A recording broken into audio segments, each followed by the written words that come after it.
Hello, today we're going to talk about the four stocks in our cashless society report that I like. I own all of them in this. I think it's a big market opportunity for both of these. These are kind of like the companies I like to invest in. Um, if you ever read the book by Peter Lynch, One Up on Wall Street, and really this is really his investment style. Peter Lynch. I don't know if you ever guys. Maybe I could leave a link, maybe explaining it down in the description. You guys can do your own research and your own look at it. But this way I look at it, you basically pick an emerging market that's growing and has great opportunities, and you pick the best companies in that market. So essentially, if you really think about it, everything's going cashless. I mean, how many times have you heard the saying, sorry, I don't carry cash. You hear it all the time. So essentially, where's your cash? All on your cards, and these are the companies that make that possible. And obviously, the more it grows and more people get used to it, the more people really do it. It's just the way it is, and these companies going to profit heavily off them. I got four of them today. The first company that's my largest holding, and I think is probably the best at all of these. I think they're all great. Though I don't, I'm not going to say I'm going to go through them and then you can pick your own.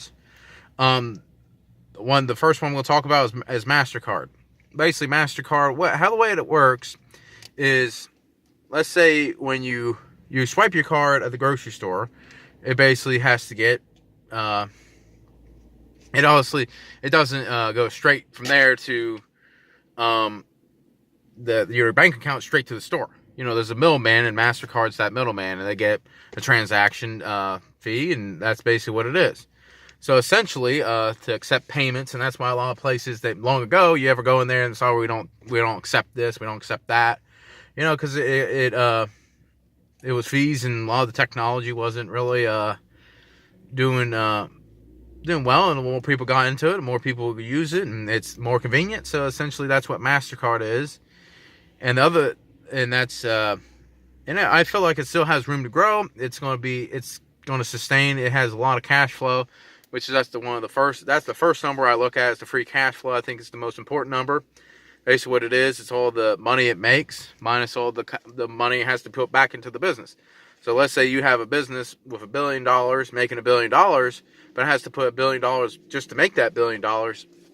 The company won't grow, and it won't do well. But if you have a company that spends $1 billion and only has to put $100 million into it, or that company has $900 million to reinvest back into it, and what it does is to reinvest back in the business. It can pay dividends, and it can also buy back shares. So essentially, giving cash to the shareholders in multiple ways, about 3 ways there. So essentially, or it can pay back debts. So essentially, add more book value. So essentially, that's really what MasterCard does. The market cap is around $248 billion. So obviously, it's a large company, and that's really what it is. And that's another company. And the other company I also recommend, I bought both of them, is Visa. So essentially, Visa, basically it's the exact same thing as MasterCard, and really what it does. Visa is actually a Dow Jones company. So essentially, and it also pays a dividend. So essentially, the way to look at MasterCard and Visa is Visa is really the American market, and then you think of MasterCard, you think of the global market. So essentially, usually, majority of people in the United States has Visa, and the majority of people around the world, they use MasterCard. So essentially, the way you look at it is MasterCard has a little more risk to it, but it also has a lot more growth. So essentially, obviously, there's a lot of countries around the world that are growing. Look at China, look at India, look at all the UK companies, Germany, and all them. Obviously, they're growing. So essentially, that's why MasterCard, and MasterCard also has a little more less of a valuation. So essentially, that's why it could be a little more growth, but it's a little more risky. Obviously, the United States economy is a little more stable than a lot of other growing economies, India and China and all that. I'm not saying they're not as good or whatever, but there's a little more risk in it, And a lot of MasterCard does a lot kind of like growing.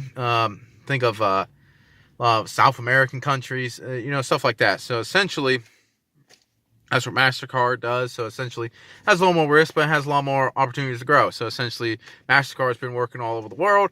So obviously, if their markets keep growing and they have a lot more room to grow, they go use MasterCard and Visa. But I think both of them, I would pick both. If you maybe, let's say you want to put $2,000 in it or whatever your amount is, you just divide it in half and do half in Visa, half in MasterCard. And now the next company I'm going to talk about is Square.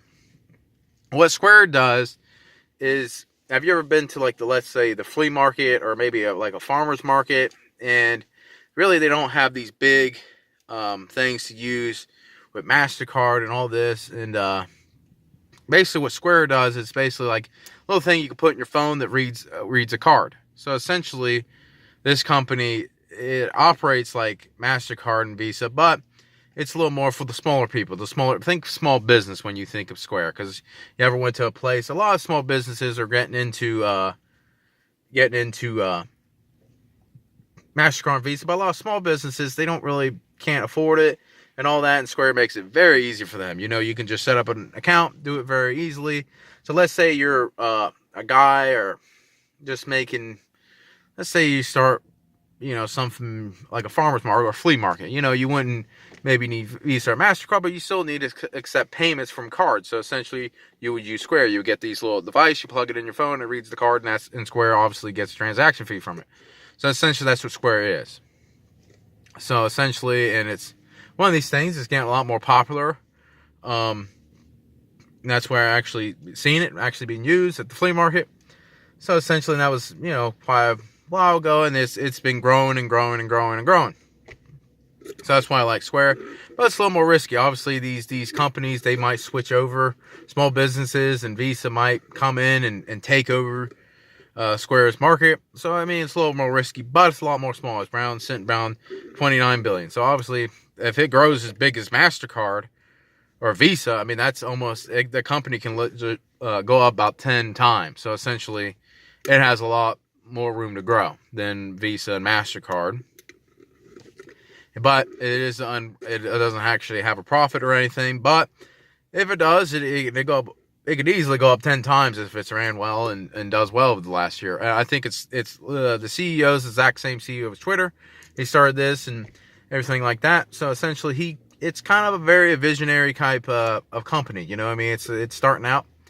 Well, it's been around for years. Obviously, it's a $30 billion company. It's not a startup. But, that's Square. I think it has a lot of opportunity. And really, actually, Square is one of these companies. It's kind of been just sitting around. Right around. It ran up a lot, then it kind of came down, and it's just been sitting around 70 or so. And I think that'd be a really good entry point for Square. Once again, it's these companies. If you way to look at it, is that if the economy does well, people will spend more money. So the more people spend, the more these companies make. So essentially, that's really how they make all their money. So essentially, you can see why there's a lot of opportunity for them. So, and I think Square, it's, we're going into earnings season. So essentially, I think it's a good time to really get in Square. Around that $70 range. I mean, 72, 70, it kind of hovers around there. It moves a little bit. It is a little more volatile than MasterCard and Visa. It's a little smaller company. So essentially, it can move around a little bit more. So if you can handle that and stomach that, I think Square is definitely a stock you pick up, and then maybe hold it for about 3 years. Because in 3 years, if the economy stays well, I think it'd be valued a lot more than it is. Okay, going on to the last one is PayPal. And PayPal is basically, it's somewhat like Square, but it's more like it operates on the internet. I mean, this was one of the companies that actually, I think Elon Musk actually started it. It's doing well because I knew it was like an internet boom. When the internet start getting really kind of popular, I think PayPal was accepted here, and there was all this, especially on eBay and all that when eBay was really kind of popular. It's died off a little bit with Amazon, but PayPal's been around. It's profitable, obviously. Has a lot more growth opportunity because you think PayPal, it has a lot of apps. I think Venmo or Venmo. Is an app that PayPal uses. So essentially, if you're transferring money, like I think they operate, I don't know if you ever used the Cash App or stuff like that where you can transfer money. It's basically, and it has a lot of applications for that. So essentially, let's say I was reading this thing, like a lot of landlords are hooking that up to their tenants. So essentially, you don't have to actually meet with them. You can use these apps and everything like that. And obviously, they get a fee for that and everything like that. So essentially, and PayPal, obviously, if you use PayPal account, I personally never use PayPal. I just use my cards and obviously MasterCard and Visa. But PayPal, I think, is another one of these companies that can really profit off people, really, because I don't even think, in all of these, I'm going to wrap this up. PayPal is actually a $126 billion company, so it has a little group. Obviously, if it grows as big as MasterCard is right now, it can obviously double. If it grows as big as Visa, it can almost triple. So essentially, both of the second two, Square and PayPal, have a lot room to grow, but they have a little more risk. Maybe MasterCard jumps in, Visa jumps in, and kind of takes them away. But I really believe Square and PayPal has like this, also a little moat around them because they're starting. So essentially, people don't really like to switch unless it's really, really good. You know what I mean? Think about anything that really anybody does, you know what I mean? You really don't like to switch or anything. It has to be a really, really good deal for switch, you know what I mean? It almost has to be 2 times better than what you have now to switch. So essentially, that's the way to look at it. It has like a moat. So essentially, and the more people use it, the more obviously it gets. But as you can see, all of these, it's really, I think any of these companies will be great to really add. I own all of them because I think, MasterCard and Visa are obviously my largest ones because it's a little more less volatile with them. I feel like it's going to grow with the economy. So essentially, if the economy does well, people spend money. Obviously, Visa and MasterCard will do well. So essentially, that's how it is with them. Square and PayPal, it's a little more risky, but so I normally would put maybe less, but I don't feel like, I don't really 100% care about the volatility. It goes up, it goes down, and I really don't care. It's not like I go around checking it every day. I just kind of buy it, then hold it, and hold on for the long term, and that's really the best way to do. I mean, you can, I don't really believe in buying it, then selling it, buying it, then selling it, I can understand why people do that. You can make a quick buck and then get out, and there you are, But I believe these are good companies to hold for really, a while. So maybe about 3 years. So essentially, obviously, MasterCard, Visa, they're going to do well. People can still use them because I don't even think they don't really even know that a lot of these companies, nobody even knew what Visa and MasterCard, we use them and we hear about, but did you know Visa, when I was looking at the market cap, it's a $300 billion company? I mean, that's almost bigger than Facebook, and Facebook is monstrous, essentially, and Visa. So anyway, that's really my opinion about these. I think any of these companies are a great opportunity, and that's really all for today. I can leave a link for my Facebook page if anybody has a question or comment. You can leave it there. And really, that's about it. Thank you.